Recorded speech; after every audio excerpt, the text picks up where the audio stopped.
This is section 4.5, graphs of the other trigonometric functions. So we've talked about the graphs of sine and cosine, and now we're going to talk about all of the rest of them. Now, if you think about all of the other trig functions we have, they are all based on sine or cosine. Of course, secant and cosecant are reciprocals of sine and cosine, but cotangent and tangent involve either sine over cosine or cosine over sine. So everything else in here builds off what we did in the previous section. Now, before we start getting into some problems, I want to remind you of some formulas from algebra. If we want to find the slope of a linear equation, then it's y2 minus y1 over x2 minus x1. Okay? The point slope form of a line is y minus y1 is equal to the slope times x minus x1. And the slope-intercept form of the line is y equals mx plus b. So you need to remember all of this stuff from algebra. Okay. Now also from 4.3, we talked about how if you have a point on the terminal ray of an angle in standard position, so it goes through the origin, and we don't know how far this is. It doesn't necessarily have to be on the unit circle. We just know we have a point there. What we know about this is that tangent is equal to y over x. If we were dealing with sine or cosine in this type of situation, we would have to know the radius. We'd have to know this length. But with tangent, we don't need to. So if you look at what we have here, we have 2 points on this line. We have x, y, and we know 0, 0. If we go and find the slope of this line, we'd have y minus 0 over x minus 0, which is precisely y over x, which is tangent. So what this means for us is that if we have a non-vertical line and it makes an angle theta with the positive x-axis, then the slope m of the line is given by tangent of that angle. So let's work a few problems with this. We want to find the slope-intercept form of the equation of each line that passes through the point P and makes angle theta with a positive x-axis. So our slope is going to be a tangent of 60 degrees. And that's when you should know tangent of 60 degrees is square root 3 over 2 divided by 1/2. So tangent is square root 3 there. Okay. So for the first time, really, we're dealing with a slope that is not rational. We're going to use this to create the eventually slope-intercept form of the line. And what we're going to have to use first is the point slope form. So we're going to plug in right up here. Y minus y1 is -1, so that's plus 1, is equal to your slope times x minus x1, which is 3. Okay, so I'm going to distribute here.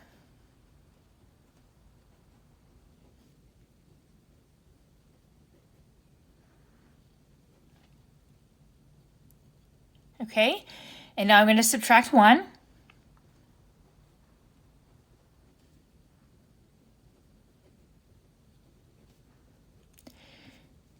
And personally, I would stop here, but this is not what your computer will want.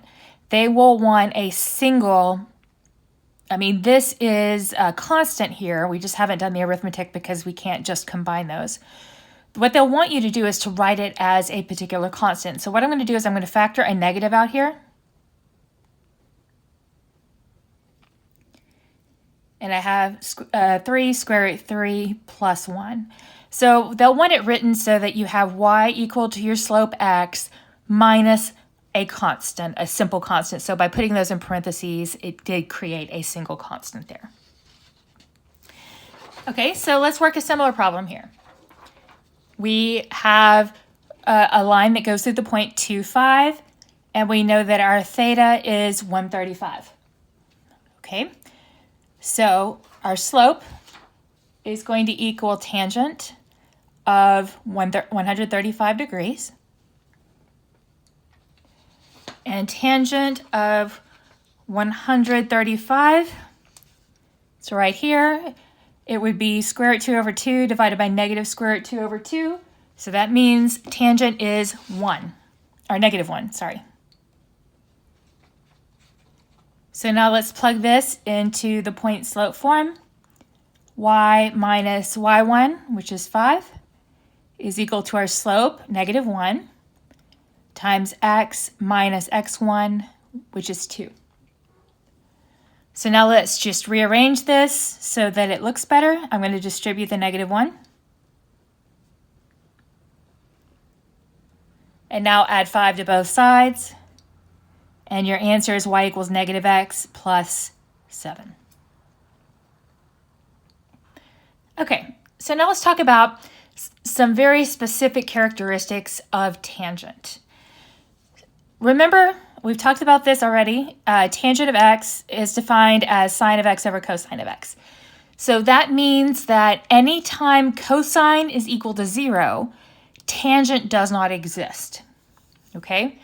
And when we're talking about graphing, we're going to be dealing with vertical asymptotes at these points. Okay? So the function exists for all real numbers x as long as cosine does not equal 0.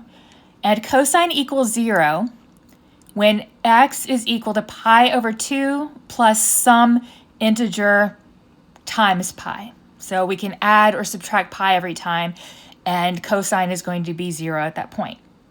So that means that these points are not in the domain of tangent because we cannot have these.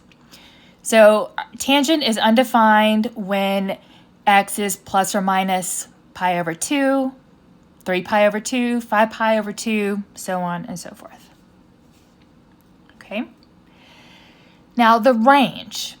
We can have a slope associated with every real number, because if I start here and go all the way up and around, I don't miss anything. Okay? So there's always a slope associated with every non-vertical line. Therefore, the range is all real numbers. Tangent can give you all numbers, but there are some things you cannot plug in. Okay? So let's talk a little bit about the zeros of x. If tangent is sine over cosine, then tangent's going to equal 0 whenever sine is equal to 0. So when the numerator is equal to 0, that's when tangent's going to equal 0. When the denominator is equal to 0, that's where this thing is undefined. Okay? Sine is 0 whenever x is some integer multiple of pi. Okay. Now let's talk a little bit about the period of tangent. We know that sine and cosine here have the same sign. They're both positive. Here, sine and cosine are both negative. So, and that ends up being a positive for tangent as well. So tangent is positive here and here. It's negative here and here, because either sine is negative or cosine is negative, but not both. Now, what that means for us is that this gets repeated. We're going to hit all of our values between here and here, and then we're going to hit all our values between here and here. And that's true for any point on this circle. I will repeat all my values every pi units, okay? So the period of tangent is pi.